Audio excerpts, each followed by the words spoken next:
Bueno, en la clase de hoy vamos a ver cómo se aprenden las redes bayesianas y nos vamos a centrar en una de las aproximaciones que se utilizan para aprender redes bayesianas, que es la aproximación cuantitativa, que lo pone aquí en pequeñito. Bueno, la bibliografía para la clase de hoy es el libro de Daphne Koller y Mir Friedman, Probabilistic Graphical Models, y el libro de Enrique Castillo. ¿Cuál va a ser el objetivo del aprendizaje? Bueno, pues el objetivo del aprendizaje obviamente va a ser aproximar una distribución de probabilidad P empleando una red bayesiana. Y para ello vamos a disponer de un conjunto de datos. No vamos a saber cómo es P, solo vamos a tener algo, conocimiento indirecto de esta distribución. El objetivo, por tanto, va a ser que maximicemos la capacidad de generalización de nuestro modelo. Pero el problema va a ser que solo podemos conocer el ajuste de nuestro modelo a los datos que disponemos. Por lo que vamos a tratar de hacer que el ajuste se parezca a la generalización, es decir, vamos a tener que controlar lo que es el riesgo de sobreajuste. Y para ello vamos a tener que tener muy en cuenta cuántos casos tenemos disponibles y cuántos parámetros tienen nuestros modelos, ya que con esto vamos a controlar ese sobreajuste y el ajuste va a ser una buena medida de la generalización, de la capacidad de generalización de nuestro modelo. Voy a poner un ejemplo que se basa en estos tres grafos. El grafo sin nada de arcos, que no tiene apenas parámetros, un número de parámetros lineal con el número de variables. Luego tenemos aquí otro grafo, que es una cadena, o sea, cada variable tiene un único padre. Y por último, el grafo completo, que tiene un número exponencial de parámetros. Bueno, pues aquí tenemos las gráficas de cómo evoluciona el ajuste en rojo y la generalización en azul para los tres modelos. Este es el logaritmo del tamaño del conjunto de datos, que está en base 10, de manera que el 1 es 10, el 2 es 100 y el 3 es 1000 casos. Y vemos cómo en los tres modelos pues el ajuste tiende a descender conforme el número de casos aumenta, la generalización tiende a aumentar con el número de casos aumenta, y luego en función del número de parámetros pues sobreajustan más o menos cuando tenemos pocos casos o cuando tenemos muchos. Por ejemplo, cuando tenemos pocos casos, digamos 10 casos, este modelo, el grafo vacío, pues no sobreajusta demasiado, mientras que otros van a decirnos que nuestro ajuste es buenísimo, cuando en realidad la generalización es casi tan pobre como el grafo vacío. Y para el grafo completo, bueno, pues el ajuste se nos sale de la gráfica y en realidad la generalización es muy bajita. Sin embargo, para bases de datos ya medianas, con 100 casos, bueno, este grafo vacío que apenas tiene parámetros, lo que ocurre es que ya ha saturado, ya no es capaz de aprender más la generalización y el ajuste es el mismo valor. Deberíamos de ir a por un modelo con más parámetros. En el caso de la cadena, ya vemos que no hay sobreajuste, o sea, son valores bastante parejos, y ya consigo una mejora significativa con respecto al grafo vacío. Y en el grafo completo con 100, bueno, pues tenemos todavía un sobreajuste bestial, lo cual indica que tiene demasiados parámetros para el número de casos que disponemos. Y ya vemos cómo ya con 1000 casos la cadena incluso ya ha saturado, ya no es capaz de aprender más, necesitaríamos más parámetros, y el grafo completo vemos que la generalización va mejorando y mejorando y mejorando. Y aquí presumiblemente pues llegará a la saturación y aprenderá perfectamente la distribución real. Bien. Bueno, pues el aprendizaje, teniendo en cuenta esto que acabamos de comentar, del número de parámetros y el número de casos disponibles, se va a dividir en dos partes. Por un lado vamos a tener el aprendizaje estructural, determinar el grafo de la red bayesiana, y por otro el paramétrico. Vamos a comenzar por el estructural y vamos a definir dos aproximaciones: la aproximación cuantitativa, que es en la que nos vamos a centrar el día de hoy, y la aproximación cualitativa, en la que nos centraremos la clase de mañana. En la aproximación cuantitativa, lo que vamos a tratar de hacer es de maximizar una función de evaluación, un criterio de calidad de nuestra red bayesiana, de nuestro grafo. Mientras que en la aproximación cualitativa lo que vamos a hacer es tratar de obtener un grafo que represente bien las relaciones de independencia condicional que existen entre las variables. Y para ello utilizaremos el test de la independencia condicional. El aprendizaje estructural es la parte más difícil del aprendizaje de las redes bayesianas. Tanto es así que el problema al que nos enfrentamos, el de aprender la mejor red bayesiana para una distribución de probabilidad, para un conjunto de datos, es un problema NP completo. Y por tanto, para enfrentarnos a este problema, generalmente o usualmente vamos a tratar de aproximarlo empleando heurísticos de búsqueda. Y ahora vamos a ver el aprendizaje paramétrico en 3 transparencias, más o menos, y ya nos centraremos lo que queda de la clase de hoy y la clase de mañana en lo que es el aprendizaje de la estructura, ya que es lo que tiene más chicha, lo más difícil. Bueno, el aprendizaje paramétrico, por un lado, podemos hacerlo de manera máximo verosímil. ¿Por qué máximo verosímil? Bueno, pues porque por un lado son los parámetros que maximizan la probabilidad del conjunto de entrenamiento y porque además son fáciles de computar. Conocemos cómo computar estos parámetros con una forma cerrada, con una fórmula que es el número de veces que toma un valor entre el número total. Con esa fórmula sencillita podemos computar los parámetros máximo verosímiles. El problema de la verosimilitud, de maximizar la verosimilitud, es cuando la marginal o la condicionada que queremos estimar, de la que queremos estimar los parámetros, tiene demasiados parámetros en relación al número de casos, es lo de siempre. Se va a dar el sobreajuste, se va a aprender demasiado de memoria los casos que disponemos para entrenar. Y para evitar esto, lo que se hace es emplear otro tipo de estimación, que es una estimación basada en estadística bayesiana. Entonces, esta estimación lo que hace es fijar unos a prioris, es decir, un conocimiento que tenemos antes de observar los datos. Y fijando estos a prioris y utilizando lo que es la conjugada de la multinomial, la Dirichlet, podemos derivar otras fórmulas cerradas para computar nuestros parámetros, que ya no serán máximo verosímiles, pero se le parecerán. Serán una especie de parámetros máximo verosímiles suavizados. Una de las opciones más empleadas es utilizar una información a priori que sea no informativa. ¿Qué es no informativa? Que va a dar la misma probabilidad a todos los posibles parámetros. Lo bueno es que se puede derivar, gracias a la Dirichlet, se puede derivar como es la fórmula cerrada para poder darle el mismo peso a todos los parámetros. Y con esto vamos a controlar el sobreajuste, ya que ya no habrá ningún estado que tenga probabilidad 0. De hecho, antes de decirlo, un ejemplo de esto es la corrección de Laplace, que ya os explicó Borja en clases anteriores. Eso de sumar 1 a todos los estados y dividir entre el número de estados. Bueno, pues para que nos hagamos una idea de lo importante que es esto,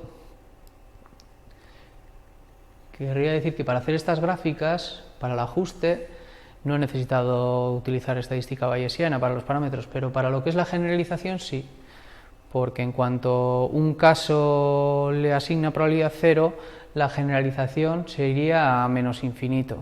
Entonces, aquí estoy usando la corrección de Laplace. En todas estas curvas estoy usando la corrección de Laplace. Vale. Y ya una vez dicho esto, estas dos transparencias, ya damos por zanjado lo que es la estimación de los parámetros, el aprendizaje de los parámetros. Y nos vamos a centrar en lo que es el aprendizaje de la estructura. Y en la clase de hoy vamos a ver la aproximación cuantitativa. Cuantitativa porque vamos a tratar de maximizar una función de evaluación que mide la calidad de un grafo, de una estructura. Y esa función de evaluación va a ser un estadístico que dependerá del conjunto de datos que disponemos y del grafo en sí. Tenemos múltiples funciones de evaluación, entre las que destacan el logaritmo de la verosimilitud, el estadístico, el BIC, el BDE, etcétera, etcétera. Estos son bayesianos y estos son, pues, la verosimilitud. Nos interesan, bueno, todos los estadísticos, esos tres estadísticos que he mencionado, el Bayesian Information Criteria, el BIC, el Bayesian Dirichlet Equivalence, que es el BDE, y el logaritmo de la verosimilitud son funciones aditivamente descomponibles. Y tienen esta pinta, o sea, se descomponen, empleando el grafo, se descomponen localmente así, o sea, el score del grafo va a ser igual, bueno, el score, la función de evaluación del grafo, el valor que tome, va a ser igual a la suma de las funciones de evaluación de cada variable dado sus padres.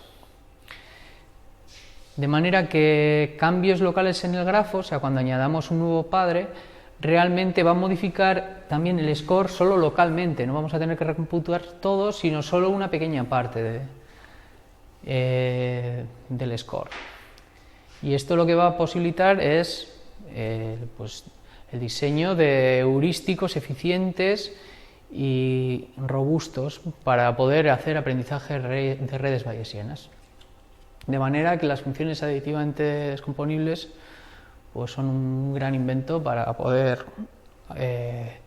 aproximar bien este problema. El logaritmo de la verosimilitud, como ya he dicho, es una de estas funciones que se puede descomponer como estas entropías empíricas, utilizando los parámetros máximo verosímiles, que a su vez se descomponen en entropías marginales de variables univariadas y información mutuas de cada variable con sus padres.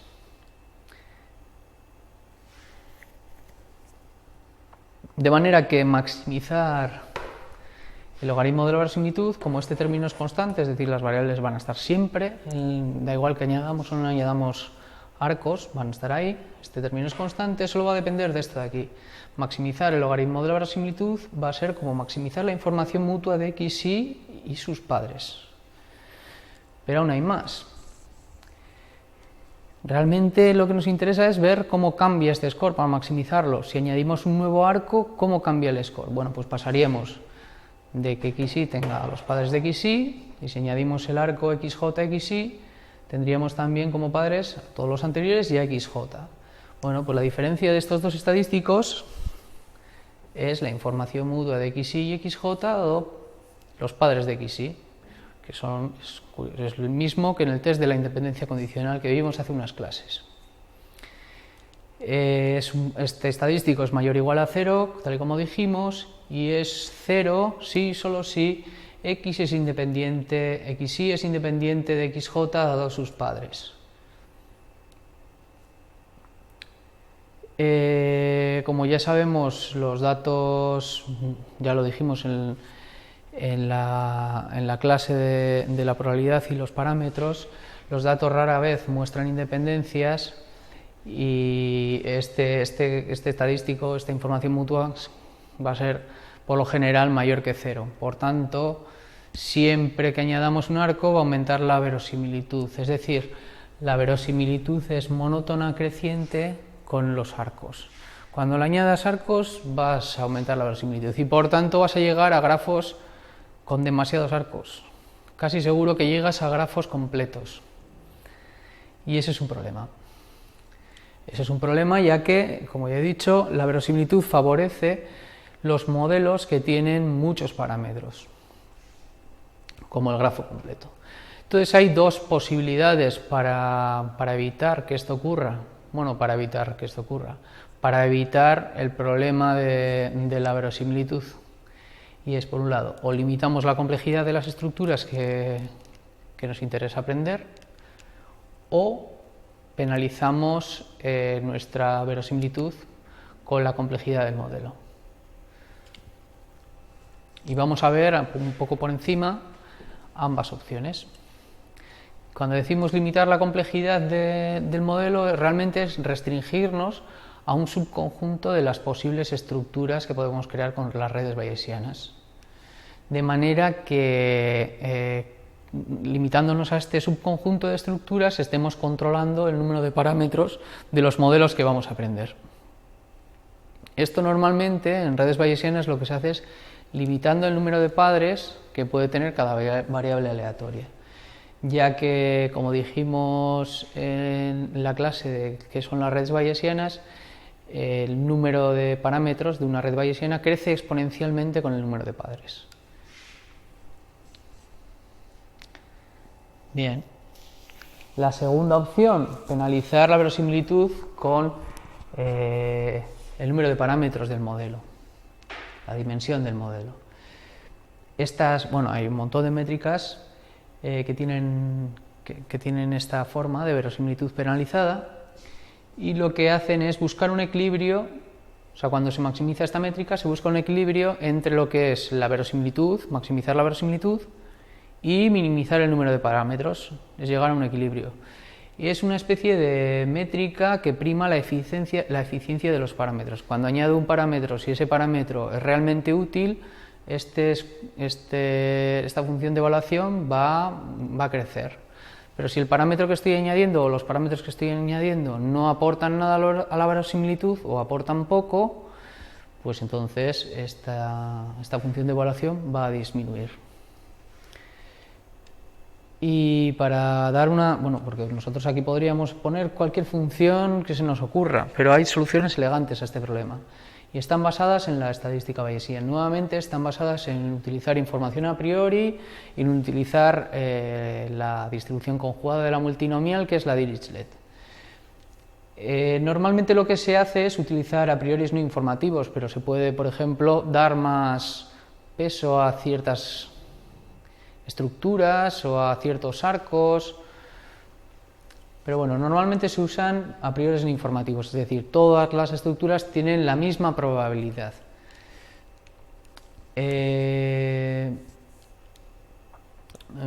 Los a priori también van sobre los parámetros, etcétera, etcétera, pero no voy a entrar en detalles. Para más detalles de esto podéis consultarlo en el libro de Castillo o en el de Daphne Koller. Al final, aplicando estos a priori no informativos uniformes en todas las estructuras, lo que se obtiene es una fórmula cerrada relacionada con la verosimilitud, pero en la que aparece un término que penaliza la verosimilitud con el número de parámetros. Y dentro de estas métricas entrarían el Bayesian Information Criteria, el Bayesian Dirichlet Equivalence, etcétera, etcétera. Y aquí vemos, y con esto acabamos el día de hoy, vamos a ver las ventajas de BIC, de una especie de verosimilitud penalizada, de una métrica que es una verosimilitud penalizada, con respecto al logaritmo de la verosimilitud. Bueno, ya se ve cómo aquí estamos consiguiendo ajustes más altos. Eso es porque estamos utilizando modelos con más parámetros que aquí. Pero como se ve, la generalización es prácticamente la misma, si no mejor. En este caso, estamos con un modelo con menos parámetros generalizando mejor. ¿Por qué? Porque tenemos muy pocos casos. Generalizando mejor igual. En esta zona ya generalizamos mejor. Y ya se ve como el BIC en el conjunto de train es prácticamente constante, con más ruido al principio porque hay menos casos y menos ruido al final, mientras que la verosimilitud, el ajuste, siempre va a disminuir. Y aquí la generalización crece más rápido que aquí. Incluso con muchos casos, pues aquí ya tendremos un ajuste que es superior o casi igual que la verosimilitud, de manera que aquí ya casi tenemos los mismos parámetros que aquí. Y con esto lo que se está consiguiendo es que con el BIC el número de parámetros se autorregule. se autorregule y conseguir una buena generalización que, como dijimos al principio, pues es lo que se pretende.